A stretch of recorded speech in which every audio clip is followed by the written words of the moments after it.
early spot to try to stretch into 2 weeks. I don't know, how much there is to talk about this place. There is a place that we kind of have forgotten about, right? That we didn't cover yet on all of these pins. So, of course, we go to Jerusalem. And I take the pins off the map. The easy way to find Jerusalem is you go to the top of the Dead Sea, zoom on in, and just head straight west up the hill. So, as we zoom in to Jerusalem, where'd the pins go? We have a whole new set for you to learn. Look at all this. There is, of course, a lot to talk about Jerusalem. We will not, I say this every week, and it's true, we will not do it justice. We cannot talk nearly enough about what I would love to cover over the next 2 weeks. So we're just going to kind of, see what we can see.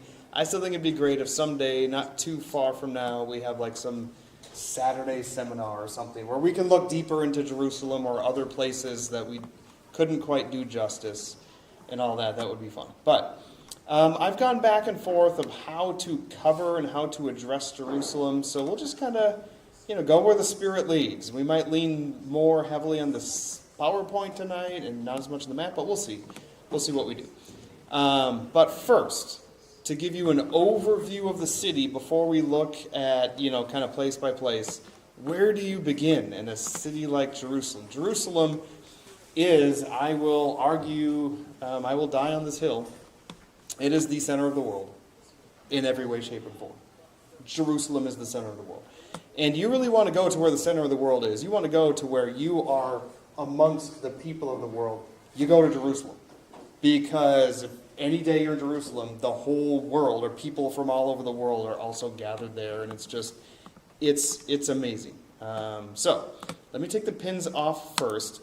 I will begin by, let's look at the terrain in Google Earth. You can see that it is just, hills and valleys. It is anywhere you're walking around Jerusalem, you're either going uphill or downhill, right? Honey and Gigi and Richard, you're never really just walking on a straight path. You're always going up or downhill or something. It has been built over all these several hills. In its earliest day, in the Old Testament times, before David took it, it was the hill of Ophel right here. We're going to zoom in on what Old Testament Jerusalem was, and that's just like this hill right here. And it expanded over the years. In Hezekiah's day, it expanded up over the western hill here as he had to expand the boundaries of the city to incorporate all the refugees that were coming in from the Assyrian conquest. He had to expand the walls over the western hill. And then, before Hezekiah, when Solomon built the temple, they had to expand northward here. In Jesus' day, it encompassed more of the western hill and kind of up around these parts. Soon after Jesus' time, to brace itself for the Romans to come a-conquering, they had to build more walls outward. It's undergone it's layers and layers and layers of history. But I will put on this overlay map first. The hills and valleys of Jerusalem. Okay, there's several hills and some main valleys that we're looking at. So the Hinnom Valley, or the Valley of Gehenna, as you've probably heard of it, comes along the western side of the city and down around the south. Okay, and then flows down this wadi, eventually down into the Jordan Rift. On the east side, you have the Valley of Kidron. The Kidron Valley that comes down and also spills into the same wadi that flows down into the Jordan Rift. And you have kind of some other valleys that crisscross it. The Tyropoeon Valley, this is Wesley's Valley. This is Valley of the Cheesemakers, is what it's called. It cuts through the center, north and south, through the city. And in antiquity, this valley would have been much deeper and pronounced. After the Romans conquered it, a lot of the rubble, and over the years after that, kind of filled in the valley, to where now it's not as pronounced of a dip. There is some, but it used to be much deeper in antiquity. It kind of has this transverse valley that cuts west to east, the Bezetha Valley up here. These valleys, again, were much more pronounced in antiquity. You'd really see yourself going down and up, going to other parts of the city. And today you walk around the city and you feel yourself always either rising or falling in elevation, but more or less, you don't feel it as much as you would have in antiquity. These hills would have just been much more pronounced as you kind of look around the city. To the east of Jerusalem, you have these hills here. Mount Scopus, also called Nob, perhaps maybe where the priests of Nob were slaughtered by Saul. Mount Scopus is so called because when Pompey, the Roman general who conquered Jerusalem, when Rome first took Israel under its control, to siege the city, he set up his army there, and he had a good view of the city, a good scope of the city. So they called it Scopus. On this hill, you can kind of get a good view of what the city is as you survey it, as you're about to take it over, and you can kind of battle plan and all that stuff from the security of the hill looking down on top of the city. Also on the eastern side, we have the very, very famous Mount of Olives.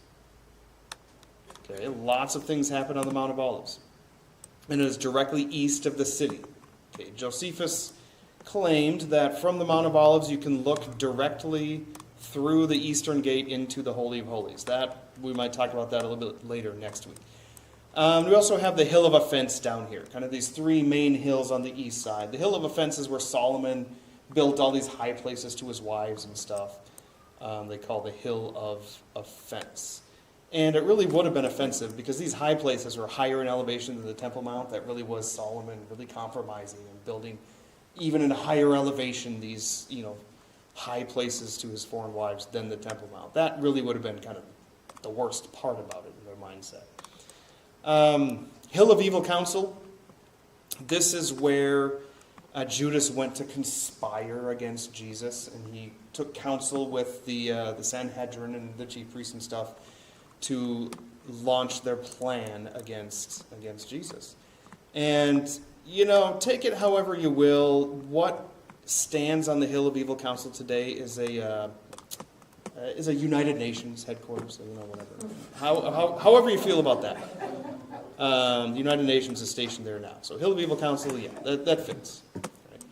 And we could talk more about this map. We don't need to look too much into, this other one, but all the different sites where I have pins and stuff, we could talk more in detail about this. But let's kind of go to the PowerPoint. I think just seeing pictures of it all will, I think, give you a good flavor of what you would see. But so in modern day, the modern walls around Jerusalem, which were constructed by Suleiman the Magnificent in the 16th century, that's modern, the existing ancient city walls around Jerusalem.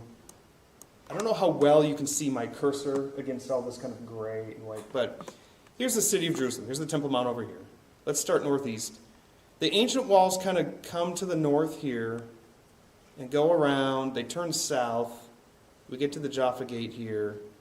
They head south below the western hill. They call this today Mount Zion, or the Hill of Zion. If you tell your cab driver or your Uber driver, take me to Mount Zion, they'll take you to this western hill. That's not Mount Zion. The real Mount Zion is here where the Temple Mount is. But they call this Mount Zion because of a misunderstanding in antiquity. This is the highest elevation. So in old times, they're like, oh, well, this must be where Mount Zion was in the Crusader period because this was the highest hill, so this must be where the temple is. No, this is the western hill. The modern wall comes south here and then back east. In antiquity, the western and eastern walls are accurate. But in Jesus' day, this northern wall was actually down here. This was the northern extremity of the city and cuts north of the Temple Mount. And the southern extremity of the city came down this way to be built right above the Valley of Gehenna. So the northern and southern walls are shifted north of where they were in Jesus' day. But, okay, we get to the PowerPoint. But you can see, even from the satellite image, the temple very clearly. We have 26 football fields in size up here. I mean, this is massive, massive, massive, massive. So, PowerPoint. This, I think, might be more meaningful to you. All right. So, of course, as we begin our quote from Jerome, our theme quote for the class, 5 Gospels record the life of Jesus, 4 you will find in books, and the one you will find in the land they call holy. Read the 5th Gospel, the land, and the world of the 4 will open up to you. We've talked much about that. I wholeheartedly agree. That's Jerome's quote. Okay. I love looking at Psalm 87 whenever thinking about Jerusalem, this city that God has chosen to place his name. Why is Jerusalem special at all? Okay, not because it is the strongest, largest, even most beautiful city in all the world. It's because that's where God had chosen to place his name. That's why it's so great. So I like, humor me, reading through Psalm 87. On the holy mount stands the city he founded. The Lord loves the gates of Zion, Jerusalem. More than all the dwelling places of Jacob, glorious things of you are spoken, O city of God, Selah. Among those who know me, I mention Rahab and Babylon. And in this context, it's not the Rahab from Jericho. This is probably reference to Egypt. This is foreign peoples. Among those who know me, I mention even these foreign places like Egypt and Babylon. Behold, Philistia and Tyre with Cush. This one was born there, they say. And of Zion it shall be said, this one and that one were born in her. So even Gentiles, anybody who has faith in the one true God, who was redeemed by the blood of the Lamb and is a child of Yahweh, the one true God, is recorded and considered by him to have been born where? Jerusalem. As believers, we often think of our heavenly citizenship, and as we should. But do you ever stop and think about your earthly citizenship? Where is that if you're a believer? Ultimately, it ain't America. It's Jerusalem. This one and that one were born in her. For the Most High himself will establish her. The Lord records as he registers the peoples, this one was born there, Selah. Singers and dancers alike say, all my springs are in you. Okay, Jerusalem. This is an artist's rendering, a pretty good one, of what ancient Jerusalem looked like, or would have looked like in Jesus' day. All the suburbs and stuff are stripped away, the modernity is stripped away, and you have the ancient Old Testament site, David's Jerusalem here, and then expanded northward, Solomon's building of the temple, expanding westward during the days of Hezekiah, and expanding even more northward. So this looks like a rendering of right before Rome conquers Jerusalem in 70 AD, because they kind of in haste built these northern walls to try to defend against Rome coming. In Jesus' day, the northern wall cut across here to the temple. But this is kind of ancient Jerusalem, and you can see these deep valleys, the Kidron Valley, the Valley of Gehenna here.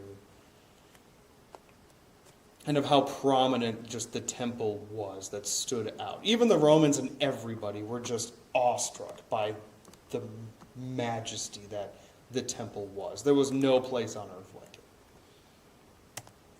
All right, this is top down of another kind of graphical artist rendering of what ancient Jerusalem was like, more accurately in Jesus' day, before these expanded walls.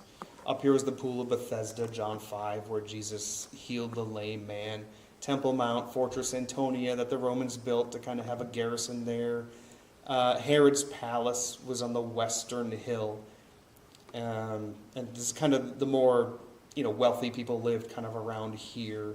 And then you get down the Tyropoeon Valley, Valley of the Cheesemakers, and just kind of, then the Old Testament site of Jerusalem before it was expanded. Mount of Olives over here. Scopus up there. Hill of Evil Counsel down here. Hill of Offense over here. Next week is Palm Sunday. And next week we will trace the route of the triumphal entry, how appropriate that will be. And that'll be fun to kind of trace the route there during Palm Sunday. So, this is a live logo alive. This is a picture of In the Israeli Museum in Jerusalem, they have a model of the city right before it was conquered by Rome. This is, circa 70 A.D. And this gives you an idea of the scale of this model. There's people here. You can walk all around this, and as they make new discoveries in Jerusalem, they adjust this model accordingly. So this is a really cool, I love bringing people here to teach. You get your laser pointer out, you can point out different things, and you get a really good sense of what the city looked like close to Jesus' day. And it's really cool.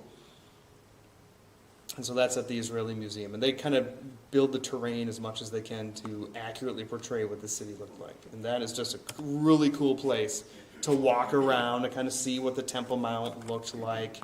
Here's the Eastern Gate. You can look through into the Holy of Holies. So you see the Temple Mount, the Temple precincts. You have Solomon's portico all around here. The court of the Gentiles, court of women and stuff. There's a lot of room to congregate and to bring your sacrifices up to the altar here. And so Jesus was on these precincts teaching in the temple area. The actual temple itself was this structure. And into the Holy of Holies, only the high priest could go on the Day of Atonement. The Fortress Antonia was up here. Remember when Paul kind of stirs up the crowd by teaching against the Pharisees and Sadducees, and the Roman soldier has to go and rescue him because he's about to be torn apart by the mob? He takes Paul into the Fortress Antonia here where a garrison was stationed. I just love walking around this model of Jerusalem. It's just really cool. Pool of Siloam down here. Spoiler alert, Jesus in the triumphal entry, I think, comes down from the Mount of Olives down this way, crosses the Kidron up through this gate here by the Pool of Siloam, which might have been a giant mikveh where people would come and kind of cleanse themselves before going on up to the temple. And he rides up his donkey up this ancient Roman road, which has been uncovered and is even being further excavated. Currently, it's under the modern street level, so you can walk from the Pool of Siloam, which has been uncovered, a portion of it, all the way up the Roman road and you pop out in the temple around here. But this is the route that I think Jesus took, and you can literally walk on that road. That Jesus rode up on his donkey up there. I don't have my collection with me, but I took a stone from that Roman road, and I have it in my collection there. So just here's kind of a picture of walking around Jerusalem. This is in the souks, the shops that you wander around, and this is kind of what the Christian quarter looks like, a lot of it. And they built kind of ceilings above you or whatnot, and you're buying souvenirs, man. They are trying to sell you souvenirs. This is why I tell people, when we go on trips to Israel, save all your shopping when we get to Jerusalem. Don't waste the time exiting we just exit through the gift shops, and we spend our time on the sites actually learning, in the scriptures. And the tour guides love to spend 5 or 10 minutes at the biblical site and then give you an hour to shop in the gift shop because they get a kickback. Well, we just exit through the gift shop, and I tell people, wait till we get to Jerusalem. You get to shop here. This is what you get to experience. But I look at a picture like this, and I smell the smells, and I feel the cool air, the breeze coming through these hallways. It's really cool. It's an experience like none other. This is at nighttime when all the shops are closed up. But you can wander around the city of Jerusalem at all hours of the day and night, and there's still soldiers wandering about. You're safe, and you can go about at any time of the day. These are what the streets look like, this flagstone. And I mentioned this, I think, a couple weeks ago, that if they need to, rebuild or construct the streets or repair them or whatever, they will use kind of this ancient-looking flagstone. And a lot of these stones might be more modern, but they kind of give it that old feel. But some of these stones would be even maybe from Suleiman's day. They kind of have these little ramps up here for carts that you can, go up and down the street because you're always going up or down. And so all the streets are like this. Rarely are they flat like this. You're going up or down stairs all the time. And these flagstones get fairly slick when it gets wet out, so proceed with caution. These are some images from the Christian quarter. This is just kind of what it looks like. Shops all over the place, big churches all over the place. And people of every stripe, every sect and denomination of any Abrahamic religion, basically, is there. Judaism, Islam, and Christianity. You will see people dressed in, odd ways, in every way, shape, or form, all over the place. People of every language. My first time there, I ended up giving directions to, I think, of Germans or Russians or something, to the Church of the Holy Sepulchre. I didn't speak their language, they didn't speak mine, and I'm like pointing around. It really is where the world blends together. The Armenian Quarter, and I'll show you kind of on the map where these are. Christian Quarter is the northwest quadrant of the city. Armenian Quarter is the southwest. And this basically is the architecture and the look of the Armenian Quarter. Not as many shops, though some, churches, a lot of residences. People live in the Armenian Quarter. They work in the Armenian Quarter. And this is just kind of what it looks like wandering around. Some of the Armenian churches, the iconography is powerful there. They use a lot of icons and images and incense and all that sort of stuff. A lot of artistry. It's beautiful. It has its own kind of unique beauty to it. The Jewish Quarter, I love just wandering around. To me, it's the most beautiful. This is kind of what it looks like. People live in the Jewish Quarter. A lot of Jews live in the Jewish Quarter. There's still shops and restaurants there too. Some of my favorite restaurants are in the Jewish Quarter. But this is the beauty of it. And this is just kind of pretty much what it looks like. Would you say, Richard and Gigi, this is kind of mostly what the Jewish Quarter looks like? Are all the streets super narrow? Like these? A lot of them, yes, are like this. There are some spots of the city where it kind of opens to more of a courtyard. The Jewish Quarter especially has a big one. But a lot of them are narrow like this. This is about as wide as they get. And, some of the streets, cars drive on. Those are a bit wider, not too much. This is the big courtyard of the Jewish Quarter and the big synagogue there. My favorite restaurant is right around here. Right around the corner. Love it. The Muslim Quarter, you see this condensed shop here. This is the Muslim Quarter. And yes, in the Muslim Quarter, you have Orthodox Jews walking around. You have Jews and Muslims and Christians walking in every quarter of the city. And they all enjoy peace because of the presence of the police and soldiers. They were with M16s all over the place. I like to liken it to one giant Mexican standoff. Nobody wants to be the one to make the first move and cause World War III, right? And everybody, if you have peaceful conditions, they can all do this. They can set up shop and make money. Everybody wants to be able to do that. I've been glued to the news a lot, especially since October 7th. Still, you don't really see trouble happening in Jerusalem, the place you would expect it to happen even since October 7th. It still is mostly kind of life is normal like this. Also this, Muslim Quarter. This is more packed and condensed life and residences. People live in the Muslim Quarter. They have their shops in the Muslim Quarter. It's on the northeast kind of quadrant. Here we are. Here's a little map I found of the gates of Jerusalem and the quarters. Christian Quarter up here. You can get cheese mixed with meat here. You can get pepperoni on your pizza and cheese here. In the Jewish Quarter, pretty much everywhere else, you're not going to find any pork products. I mean, you still probably would be lucky if you found any bacon here. But Armenian Quarter here, Jewish Quarter down here, Muslim Quarter is big up here. Okay, the Jaffa Gate is my favorite gate.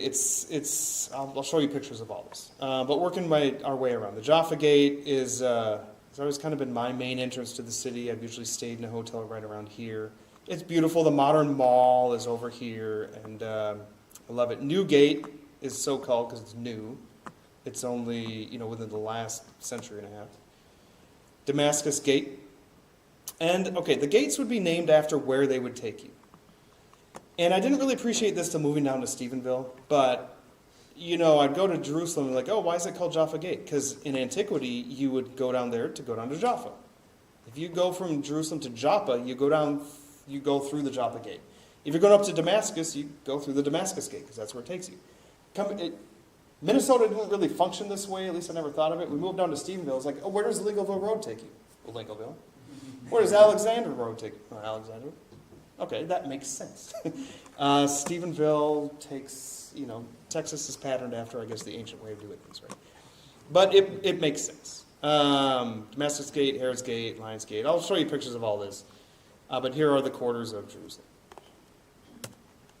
Jaffa Gate, here it is. Every time we get to Jerusalem, I give this post right around here a big hug and a kiss. I can't help myself. We get to Jerusalem and I'm home there. Remember, he registers the peoples. This one was born there. I can't help but to get the sense that I'm home when we get to Jerusalem, because that's where my home is. Okay, and you come through the gate here and turn left to go into the city. They've also have a cars go in and out, through there. It's just beautiful.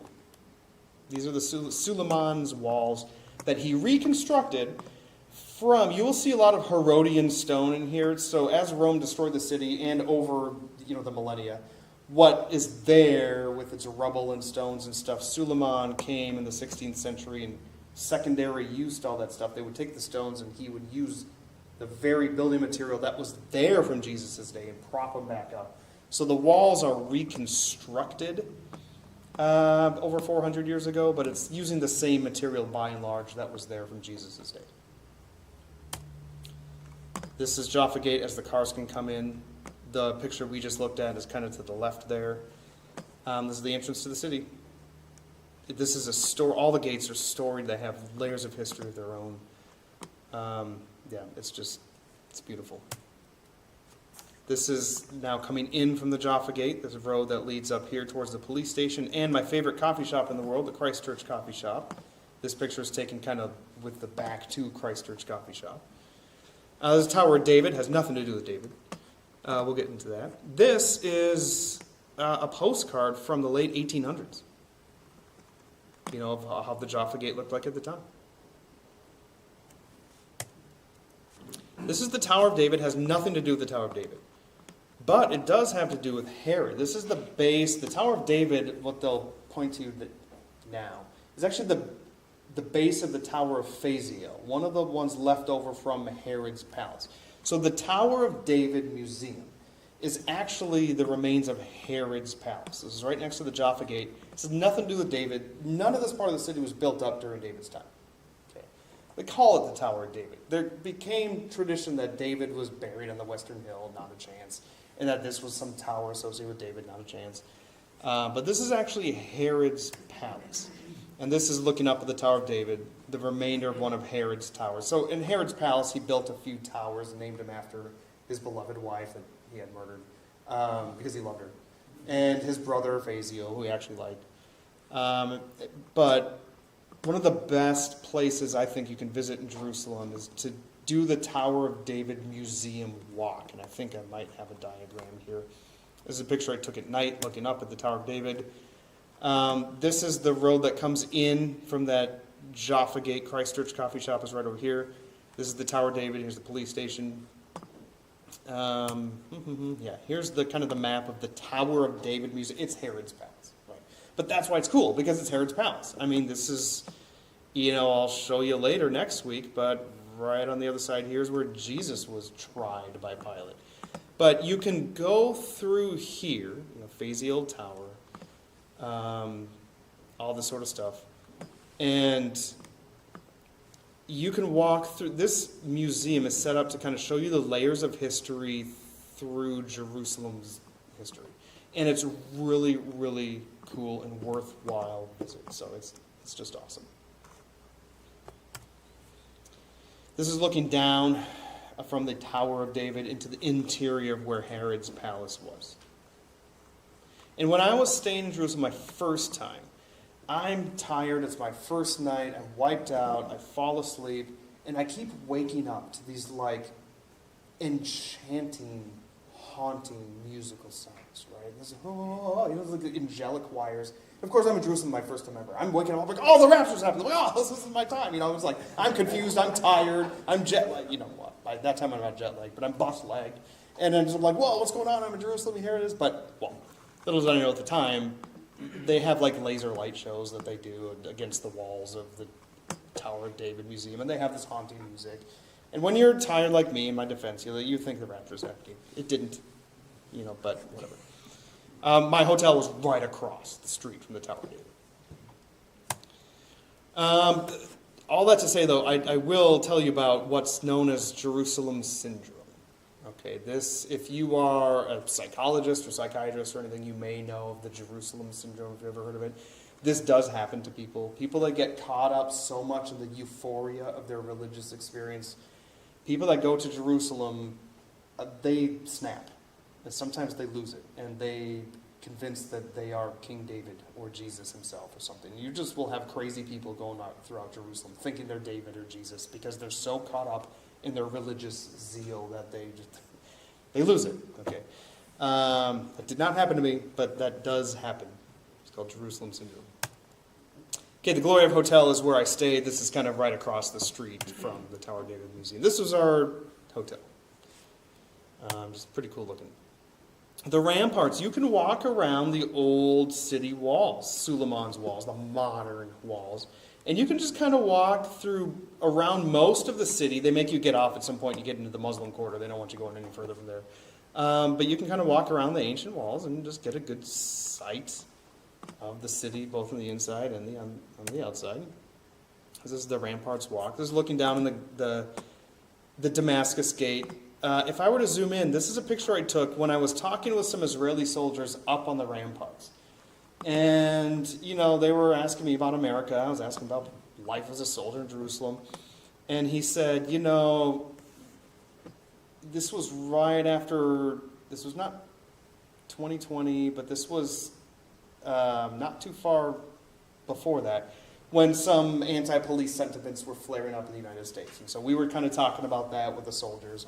And he said, yeah, kind of similar here. A lot of people don't like us, but we keep the peace, even for them. And when he said them, he pointed down at, some young Muslim men that were here in the Damascus Gate. And when he was pointing down at them, some Israeli soldiers came up, separated them, and frisked them. Anytime there is like a congregation of young Muslim men that group together, they separate them. They frisk them. And he was talking to me about how they profile. They have to. It's what they do. Everybody understands what they do and all that. We could get more into that later. But so they were busting up kind of a congregation of people down here. Anyway. So this is continuing on the ramparts walk. These are ancient arrow slits where the archers could fire down at the invading people below. Okay, this is the new gate. So we did Jaffa Gate. Now we're circling around. We started west. We're coming around the northwest is the new gate. It does snow in Jerusalem. About every year they get some sort of snowfall. Every handful of years, every few years, they'll get a decent fall. They're up in the mountains. People go crazy when it snows, right? But this was cut into the wall to make a gate for the traffic of the city to come in and out on the northwestern side. Church of the Holy Sepulchre, here it is. Okay, this is the big one. In the Christian Quarter, there are two major locations that are debated as to where Jesus was crucified, buried, and rose again. I will tell you, and I can point to literature here that is really good and rock solid. Church of the Holy Sepulchre is the place. Okay, within the structure of the Church of the Holy Sepulchre, I can pinpoint the location where Jesus was crucified. I can pinpoint for you the location where he was buried and rose again. When Hadrian, the Roman emperor, came in 160 AD, he had enough of these Jewish rebellions, and he is just going to do away with any sort of rebellious intent of the Jews. So he comes and he levels the place, and he fills in the holy places. Right? And so Hadrian builds a temple to Venus and Jupiter over the spots where Jesus was crucified and buried. And those spots where the statue of Venus stood over the site of the cross is now one of the roofed areas of the Church of the Holy Sepulchre. And the place where the temple of Jupiter was, that he erected right over the spot where Jesus was buried, obviously as an insult to Judeo-Christian views. Those are the spots that the Church of the Holy Sepulchre was built up at commemorating. And of course, when Constantine came along, the Roman emperor who legalized Christianity, it wasn't until Theodosius that actually made it the official religion. But Constantine legalized it, became a Christian. I think he was a genuine Christian, right? He wasn't like the Bible-believing Christian that we are right now, but, baby steps. He and his mother Helena came and just wanted to really revitalize the Holy Land for what it is. And so they built the first form of the Church of the Holy Sepulchre, destroyed, obviously, the temple to Venus and Jupiter and reclaimed it. And so this is how you enter the Church of the Holy Sepulchre. We could go on about the story of the ladder here, that is immovable and all this sort of stuff. But that's how you enter the church, and you would... Okay, so here's the roofs of the church. Okay, here is the main dome where the temple of Jupiter was, and so right beneath this dome is where Jesus' tomb was. Not this dome, but this roof is where the statue of Venus was. It's under this apse that the cross most likely stood. Inside, right when you walk in, this is what you encounter. All the iconography, all the incense, all the people that have a zeal for the Lord without knowledge. And this is the so-called stone of preparation, where the Roman Catholic Church venerates this as the stone, the slab where Jesus is buried, his body was laid out and embalmed with spices. It wasn't. But people will come, they'll kiss the stone. People will they'll buy souvenirs and they'll rub it on the stone to holify, to sanctify the souvenir. One time I saw somebody with an eyedropper of water that dropped it on the stone and then sucked it back up because they thought they were making holy water or whatever. It's unfortunate that's not how God operates, but that's what you encounter right when you walk in the Church of the Holy Sepulchre. Here's this. It definitely has a beauty. I mean, this is stunning in its beauty, but it's, for as many lights as they are, there's a lot of darkness with people, I think, misunderstanding how God wants us to approach him through faith. The Church of the Holy Sepulchre has 6 different Christian sects that control it, and you can't do anything in the church without all 6 agreeing. That's why nothing ever gets done. But a handful of years ago, they did repair the edicule where Jesus' tomb was, which was probably a second-class miracle in itself. This is wandering around Church of the Holy Sepulchre. This is the edicule. This is built over, pretty much rock solid, without a doubt, where Jesus' tomb was. This is built over that. Okay, more I can show you Church of the Holy Sepulchre, but that's all the pictures I have. Hezekiah's pool, not much to talk about there. It actually doesn't, might have something to do with Hezekiah, probably not. Okay, this is the other site, north of the city, outside the city walls, a place called Gordon's Calvary, or the Garden Tomb. This is the place that you wish was the spot of Jesus' crucifixion and resurrection, because this is a more peaceful, garden-like atmosphere to come and to appreciate what the Lord has done, to read through the scriptures. You're not assaulted with the incense or the iconography. It is a garden tomb area, and this is the tomb that they will say was Jesus's. Right? I don't know why in this picture doesn't have a rolling stone, but there's a channel dug out for how you would do that. The problem is these are Old Testament style tombs. Okay, it could not have been a place that Joseph of Arimathea, a newly dug tomb that nobody had ever been laid in. It's a family tomb that what they will tell you was Jesus's. Here's rolling stones in the area. This is looking in that tomb. This is an Old Testament style tomb in its construction. It wasn't New Testament era that Joseph of Arimathea would have used. I'm really convinced it's not the spot, but it is a great spot to go and consider what the Lord has done. And they have this sign here. He is not here, for he is risen, inside the tomb as you walk out. What they'll claim nearby where this bus depot is they'll say, this is Golgotha. This is the place of a skull. Kind of if you squint and turn your head, like there's the eyes and the bridge of the nose and all that sort of stuff. Well, okay, and you can see a picture from the early 1900s of where maybe it kind of looked more like a skull. But in the last several decades, how much it's changed even since then. Imagine how much it must have changed over 2,000 years. And so, I don't know.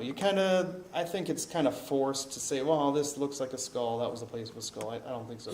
Actually, a lot of the face recently, in not too many years ago, was destroyed by ice damage of all things. Imagine that. But anyway, It was a garden area, beautiful, no doubt about it, peaceful. Okay, Damascus Gate. We're continuing our tour around the city. North side, the Damascus Gate. This is it's an ancient gate.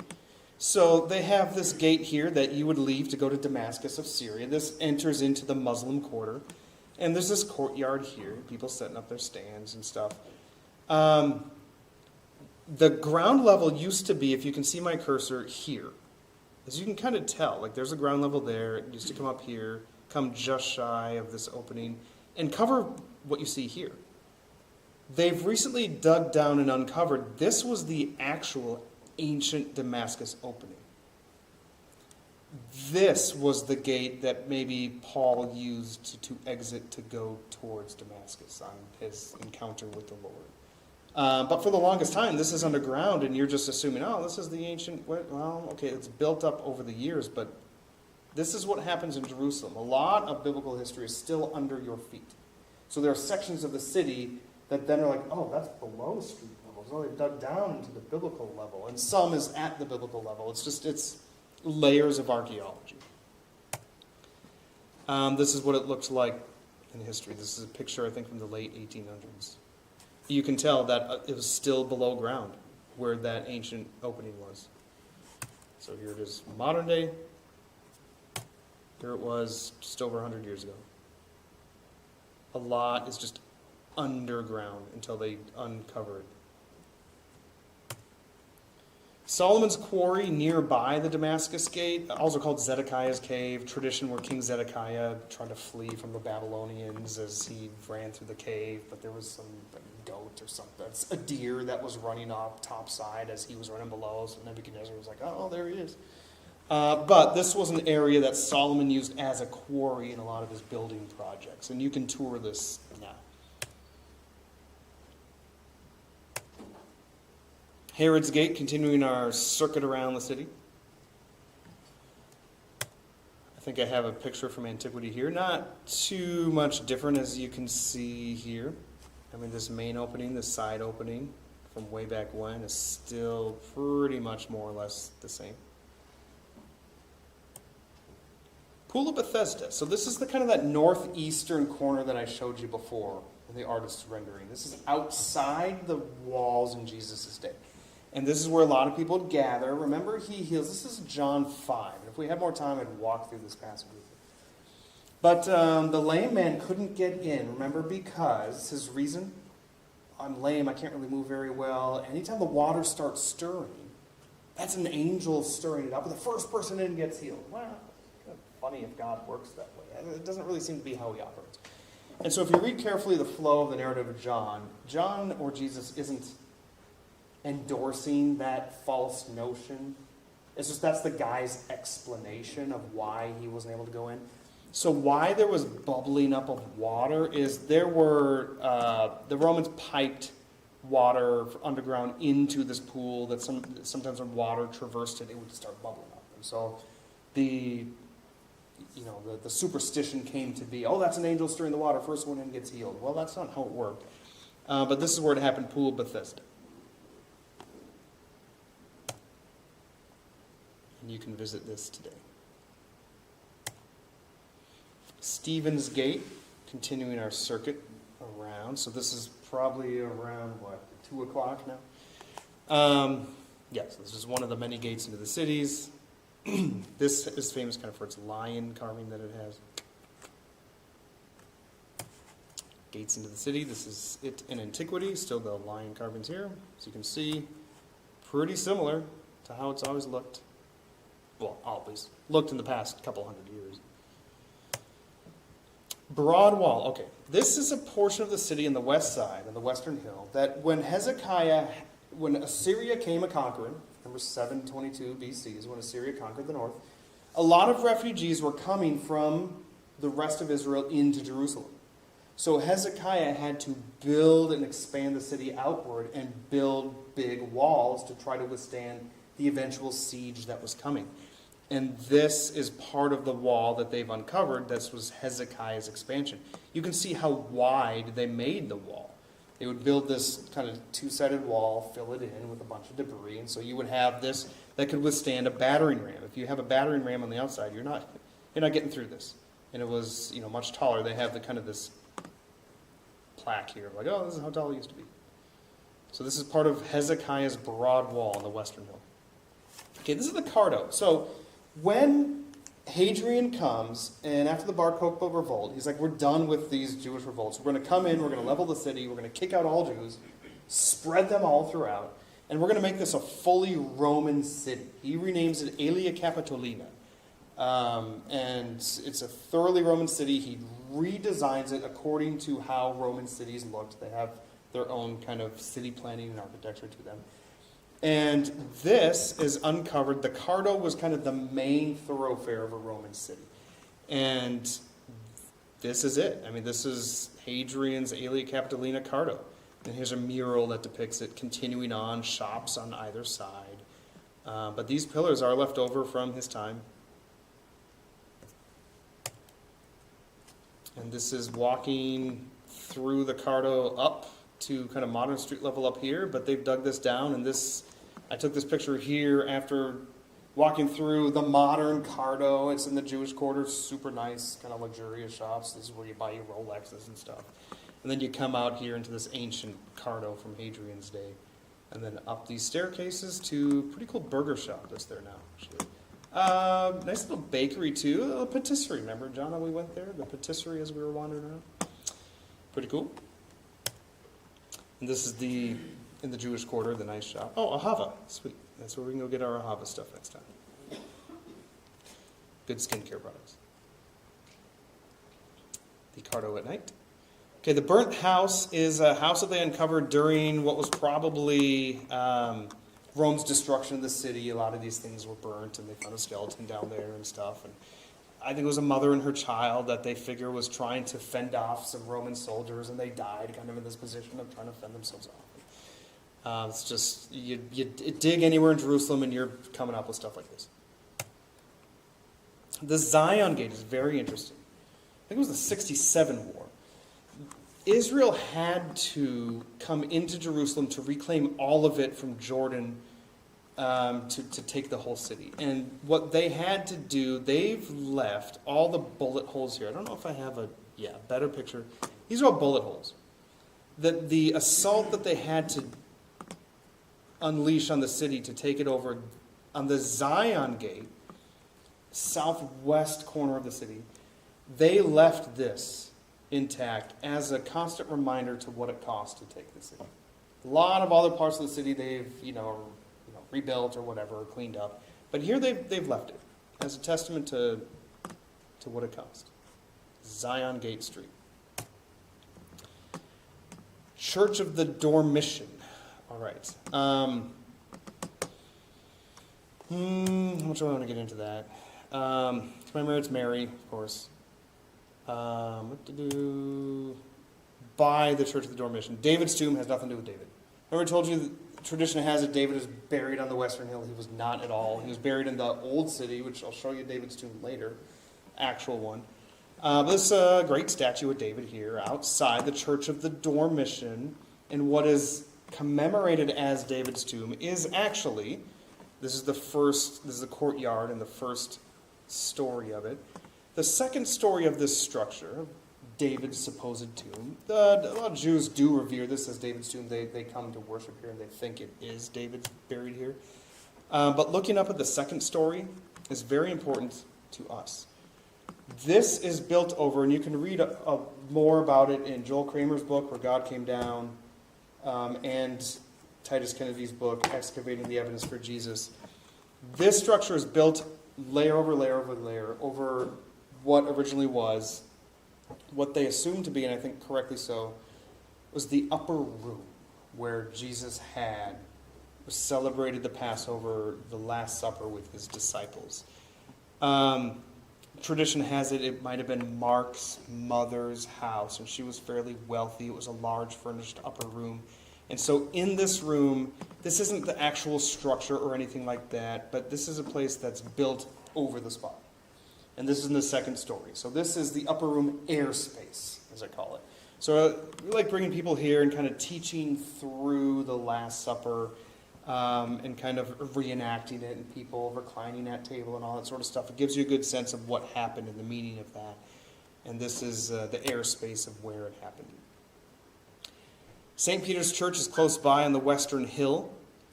This is St. Peter in Gallicantu. You see this kind of rooster weather vane topper. This is built over the remains of Annas and Caiaphas' old house, where Jesus was taken on that kangaroo sham trial after being arrested in the Garden of Gethsemane. He's taken here, and in the courtyard is where Peter denies ever knowing the Lord. I think I have a picture of, okay. In the Byzantine era, they have these engraved crosses. This cave structure underneath the house was common back then. If you would build a house, especially a nicer house, over caves, and you'd use the caves for storage and stuff. This is commemorated as the place where they held Jesus while he was on trial. And that's probably true of where they kept him, and so this is commemorated for that. Here's the staircase leading up to St. Peter in Gallicantu. If you're coming from Garden of Gethsemane towards this place, you're coming up this staircase. And this staircase is uncovered and preserved from Jesus' day. I have no doubt this is the very staircase that they would have led Jesus up to Caiaphas' house. And you can climb the staircase yourself. This is definitely where Jesus walked, I'm sure of it. So, to kind of get your bearings, however much we can. I mean, this is what you're looking at, a blob of a city right here and all this sort of stuff. Okay. This is an overlay map of all just the places. We started the Jaffa Gate. We kind of worked our way up to the new gate. Here's the Church of the Holy Sepulchre right here. In Jesus' day, this is very important. Remember, in Jesus' day, I told you the wall comes this way. In Jesus' day, the Church of the Holy Sepulchre is outside the city walls, in a garden area. If you go to Jerusalem now and you see the old walls and you assume, oh, this is the way it was in Jesus' day, you're going to say, well, this couldn't have been the spot because this is inside the city walls. And that's a very argument that the Gordon's Calvary people make. In Jesus' day, it was outside the city walls, but close enough to the entrance of the city where you would have a crucifixion. You could put criminals on display, and people coming into the city would see that. They would see the crimes listed over their head, and they'd be like, oh, that guy's hanging up on the cross for thievery. Let's not steal anything while we're here. That guy's up on the cross for insurrection. Let's not start any coups while we're here. So this is the spot. Damascus Gate up here. I showed you pictures of that. Solomon's Quarry here. Outside even the modern old city walls is Gordon's Calvary up there. Third, fourth wall is kind of where, in haste, as Rome came in 70 AD, they tried to toss up walls here to try to slow them down. Didn't end up succeeding. Here's Gate up here, coming around the city, Pool of Bethesda. St. Stephen's Gate, coming down, Eastern Gate. I'll show you pictures of that later. We'll spend more time in the Temple Mount next week. Coming around, and the Dung Gate, that's a beautiful sounding one. They would bring the offal and the dung outside after the sacrifices through this gate to dump them off into the garbage-burning pit of the Valley of Gehenna, hell, basically. The Tanner's Gate and Zion Gate that I showed you with all the bullet holes. Church of the Dormition, stuff like that. St. Peter's of Gallicantu is kind of all here on the Western Hill. And here's the stairs. This is totally a crash course. I mean, this is like, again, barely scratching the surface. We have a lot to cover next week as well. But, it's, how much? Okay, Sultan's Pools and the Valley of Gehenna. Where do I want to stop? St. Andrew's Tombs. I'll stop here. I'll finish with this. Okay. Southwest of the city, outside of the old city, they've uncovered the St. Andrew's Tombs, Church of St. Andrews, where they are biblical era tombs. And you can come and see, this would have been kind of under a cave where the top has kind of collapsed over the millennia. But what's left is what were the tombs. Your tomb was a family tomb. Okay? You would come and you would bury somebody, that you would prepare their body for burial.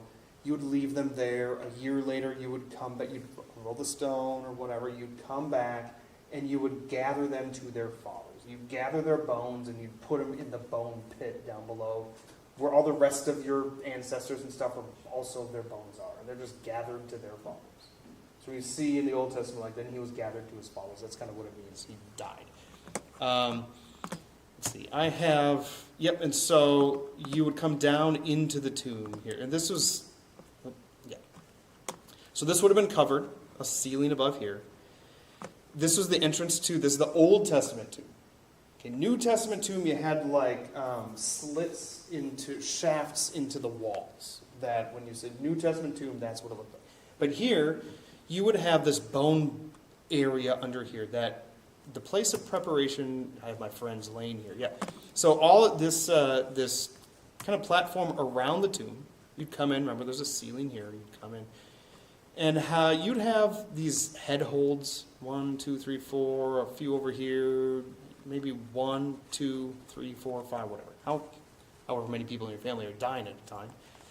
And I have my friends laying here, he and his wife. He lost his ring, his wedding ring, in the Jordan River.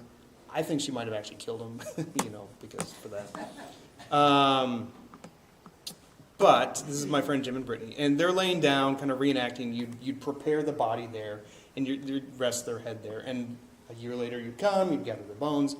But this was a stone of preparation. Remember what we saw in the Church of the Holy Sepulchre, where they thought Jesus was prepared for his burial.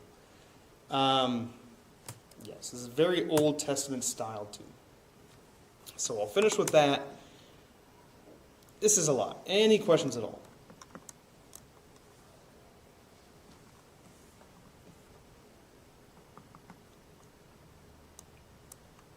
It's overwhelming, I know.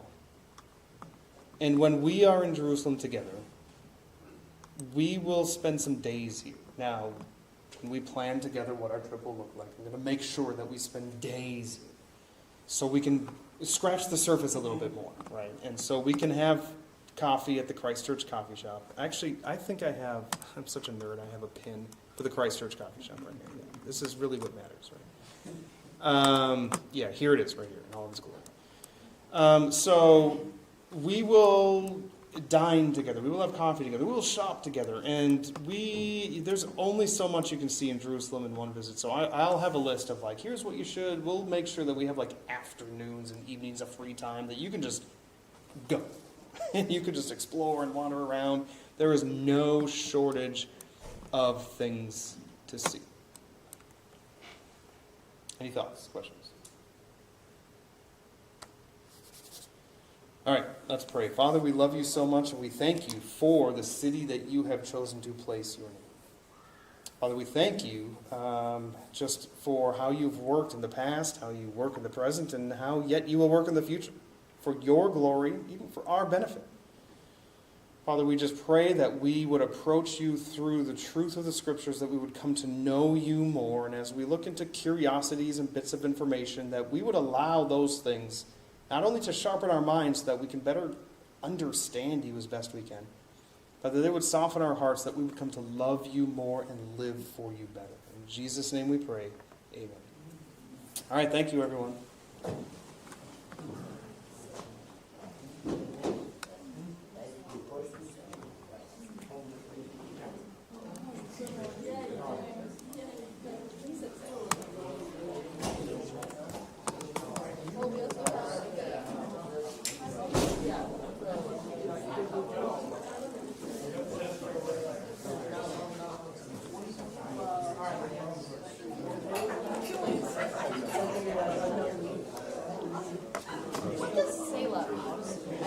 Selah is like, it's Pause or something? yes, it's kind of like pause and reflect on what has been said. So as you would sing the Psalms or whatnot, it's kind of like almost a musical direction and notation of like, stop, really think about what was said. That's the best theory. What was the Shroud of Turin found?